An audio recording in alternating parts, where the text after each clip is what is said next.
And welcome back to the European Parliament in Brussels for the second part of Talking Europe on France 24. I'm joined in the studio by Mairead McGuinness. She's the Vice President of the European Parliament, a leading member of the Fine Gael party, the Irish centre-right party, which is part of the European People's Party. Mrs. McGuinness, thank you very much for being with us. Our viewers in Ireland will also know you as a former TV presenter on RTE's Ear to the Ground. Right. Farming is your passion. I believe your husband is a farmer. Yeah, and I'm from a farm. And you're from a farm. And I think anyone from Ireland is very close to the land, as your displays shows here. But you're sort of reminding me of my past, which I'd almost forgotten. We're going to talk about the situation in the rural communities in Ireland, because I know you care a lot about that. But let's start with the latest news coming from Ireland. What a country full of surprises. 20 years ago, Ireland only decriminalised homosexuality. Last weekend, your country became the first country in the world which enshrined gay marriage in the constitution by popular vote, and with a very comfortable margin, 62%. Yeah. How do you explain this rapid shift in morals in a country that is renowned for being staunchly Catholic? Well, funnily enough, when you ask me to explain it, I do sit back and take the theme as you put it. But in fact, what happened in the vote was really reflecting an evolution of opinion in Irish society. As you know, we have a constitution. We had a referendum before the people, so we had those in favour of allowing for gay marriage and those against. We had a long period of debate, and it became quite clear that the public view was to support gay marriage because of the equality issue. It was very interesting to hear how this debate was led by civil society, by individuals, by people who were gay or lesbian, by their families, by their mothers, their grandmothers. The General Secretary of my political party, Fine Gael, his son is a gay man, and Tom came out and spoke about his son. He's also a devout and committed Catholic. And while some people see that as a conflict and can't understand it, in fact, for Irish people, I think their Christian values and their concerns for equality was the main reason why they said yes, and they said yes in great numbers. Interesting. You tell us that in Ireland you can be a Catholic and in favour of gay marriage. This week, the Vatican reacted to Ireland's decision. A leading official in the Vatican called it a defeat for humanity. Yes, and I have only heard the comment and not the context, so I'd be interested in the context. What we did in Ireland was around civil marriage, and we fully respect, and I'm a Catholic, we fully respect the Catholic Church's view on marriage and who they will marry. This was not about saying to religious organisations that you must do this. This was about a country saying that in our laws we will not discriminate, and we will allow people who are gay or heterosexuals to marry each other. And it was about respecting individuals. And what I found extremely profound on Saturday was in the courtyard where this was been announced, over 2,000 people. It was all that could fit in, but they came together in bright sunshine. And people who prior to would have hidden their sexual orientation. We had a very prominent political correspondent in her 50s who declared that she was lesbian and who had issues and was interested in this debate, and who had told us about her sad past, if you like, that she had been afraid to be open about her sexual orientation. So it was a very, I suppose, humble debate. It was a very emotional debate. But in the end, the Irish people, in huge numbers, the turnout was over 60%. They went out and in the privacy of the ballot box, they said yes to equality. Including in the rural communities, in the working class areas, something people would not have expected. Look, my veterinary surgeon told me that he had an experience. A farmer came in and he said, "What are you doing in the referendum?" And the surgeon was saying, "Well, I'm voting yes." And the farmer closed the door and he thought, what's going to happen here? And he said, "I'm glad. I have 4 sons and one of my sons is gay and he's living in the rural community." So it was a very personal story. And maybe this farmer in the past wouldn't have said this, But I think we're a much more open society even after the vote than we were before. By the way, Ireland joined the European Union in 1973. What role has Europe played in making Ireland a more open, a more liberal society? Is it all down to Europe or maybe to other influences, to the Anglo-Saxon world? I don't know. Well, I think we're influenced globally, and I think being part of the European Union does make you look beyond ourselves. But I think it's more than about, it's about the Irish themselves. This said a lot about Irish people. Yes, in the past we had laws that criminalised homosexuality, but we have come a long journey in terms of realising that this is not us and them. This is us, because in our families, in our workplaces, in our communities, we have people who are heterosexual, gay or lesbian, and we are the same. And I think our vote on Friday and the count on Saturday reflected that sense of wanting to do the decent thing for these individuals, notwithstanding that it raises complex issues around surrogacy, around children, and they will have to be dealt with. So we're at the beginning of a discussion in Ireland, and we don't put ourselves up as a pinnacle for others to follow, although I think it would be interesting to see what Ireland did. And I think we need to analyse very carefully what this means for other marginalised groups in society, like people with disabilities who sometimes are forgotten about. Now, let's talk about the economic situation in your country, Ireland. The coalition between your party, the Fine Gael party of Prime Minister Enda Kenny, and the centre-left Labour Party faces election early next year. The coalition hopes to retain power largely on the basis of its handling of the debt and banking crisis that it inherited from, in 2011. The economy is doing very well in Ireland at the moment. Your economy is poised to grow by 4% this year. Does it mean that austerity worked for Ireland? Well, whatever you'd label it, certainly the plan that our government put in place, which involved difficult decisions around budgets, they were a necessary part of getting the country out of a deep crisis, a crisis that had us not only battered in confidence and bruised in confidence, but on the edge of collapse, banking and economic-wise. So, yes, the plan worked. It has not worked without terrible pain for our people, and we would be the first to say that there are many people who are still suffering because of the collapse that happened with our banking and our economy. So yes, it's important to say that exports are happening, booming. We have a reduction in the unemployment rate. This is hugely important. Getting people back to work is the core of our policies.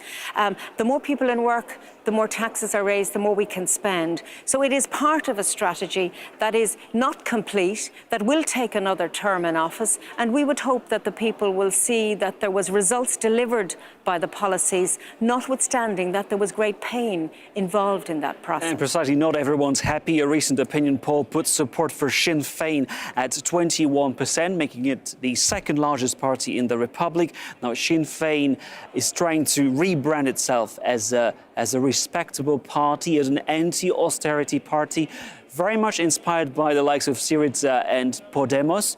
Do they pose a threat to the mainstream parties? I suppose my view is that they pose a threat to the economy and to the recovery that has happened, because to promise people what you cannot deliver on, because you have to look at incomes and revenue streams, and you have to look at business confidence, that would be my concern. And I think if you look at the Greek example, we are in a very delicate situation around Greece and what will happen because of that government's promises, perhaps, that they overpromised and could not deliver. I think the Irish people fundamentally understand how the economy works. They understand now how banking can collapse and cause such a problem. And what they want to see is that for their children, that they will have a good education and health system, that they will get jobs, and that they have security in their old age. And that is the building blocks of our policy in government, and that is what we have thus delivered on and hope to continue to do so. No, I said that farming is one of your passions. The situation in the rural communities is very difficult, with mass emigration to New Zealand, to Australia. We know that cutbacks have affected local services like post offices. Are these communities dying a slow death? I think it's too difficult to generalise that rural communities are dying, because in many rural communities in the west of Ireland we have hugely vibrant activity and villages and towns. It's interesting that some of the towns and villages that suffered most were those within the environs of Dublin, because they had the jobs and then they lost the jobs. So it's not a rural-urban. We certainly, through our rural development programmes, want to make sure that there are vibrant rural communities, but the backbone of the rural economy is a vibrant agriculture. Our agriculture depends on a thriving Europe. We depend on trade. We export our beef, our dairy produce, our lamb, indeed to France, and perhaps French farmers have issues around that. But we are a trading nation.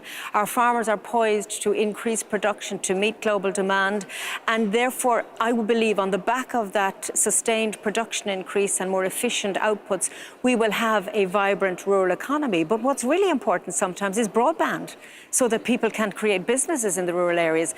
It's good in some parts and it's bad in others. And I believe that broadband is the electricity of the current generation. So we have some good work done in these areas, and we have much, much more to do. We hope to see people coming back from the countries you've mentioned. Already it's happening that people are seeing opportunities and coming back, particularly in the area of skills, around the building trade. We lost everybody almost overnight.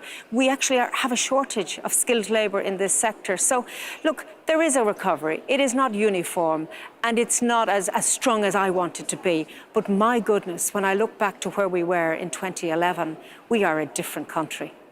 Let's leave Ireland behind us and talk about your neighbour, the United Kingdom.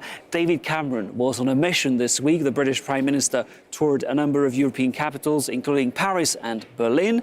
He wants to secure what he calls a better deal for Britain. We're going to talk about this in a moment, but first, let's watch our report. Flexibility and imagination. That is what the British Prime Minister is calling for in his bid for EU treaty change, a call resisted by Germany and France. He told the French President, François Hollande, that the way things stand now just will not do for his government. My priority is to reform the European Union, to make it more competitive, and to address the concerns of the British people about our membership. The status quo is not good enough. From the French at this point, there is little more than acknowledgement that a referendum will take place in the UK and that Britain should stay in the EU. France would like the United Kingdom to stay in the European Union. There will be a referendum, it has been announced, and it will be up to the British people to choose their future. We think it is in the interests of Europe and the interests of the United Kingdom to stay together. So there's much to discuss. While that was the diplomatic nicety in Paris, in the UK itself, the British Foreign Minister, Philip Hammond, said that the new Conservative government is ruling nothing out if treaty change does not go ahead to meet British demands. Cameron's goal is to see every EU leader to make his case before the end of June and a key European Union summit. Mairead McGuinness, does David Cameron have a point when he says that Britain needs a better deal with Europe, a reformed membership, so to say? I think the difficulty I have with the narrative from the United Kingdom is we're not sure what that means. And until I see the whites of his eyes in terms of the detail of what he's proposing, it is very difficult to understand that. I think Europe needs a better deal.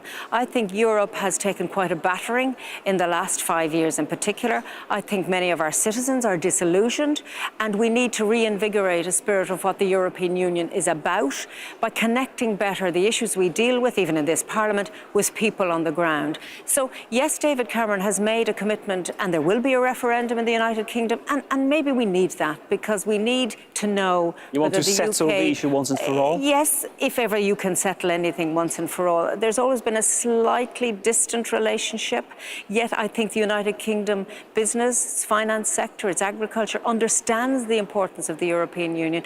There has never been a very big debate in the United Kingdom about the benefits of the European Union now.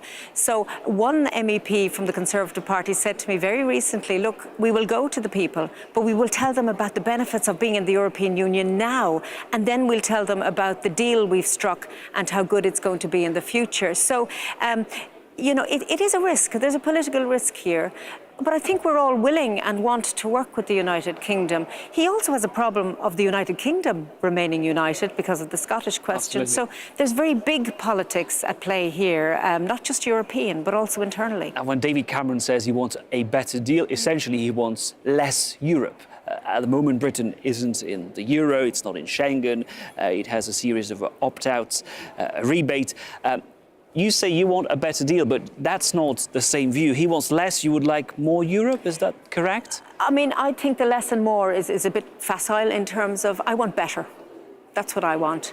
And whatever that takes, I think that's what all our citizens want. You know, I've just talked to a visitors group here in the Parliament. Some of them have never been here before. Some of them are quite sceptical. And when we had time to engage on the issues, they emerged from the room saying, gosh, I hadn't realised about how complex the world is, how small Ireland is, how important it is to work with other countries. And you know, I say constantly the following. If we dismantled all of this tomorrow, you can bet that within 7 days, 5 or 6 countries would sit down together and say, we're going to have to build a structure about how we work together. So let's not talk about less or more. Let's talk about a better European Union that serves the interests of our citizens, but also remembers that we're part of a big global world which has migratory issues, which has poverty, which has violence, which has so many things that we can contribute to by being leaders in this field. Maybe when we get these questions out of the way, Europe will be stronger because hopefully we'll be more united in our diversity. Mairead McGuinness, I remind our viewers that you're the Vice President of the European Parliament, a leading MEP from the centre-right Fine Gael party from Ireland. Thank you so much for having found the time to talk to us. Thank you, it's my pleasure. Thank you for watching this edition of Talking Europe. I was at the European Parliament in Brussels. It's time to go back to Paris now for more news on France 24. Goodbye.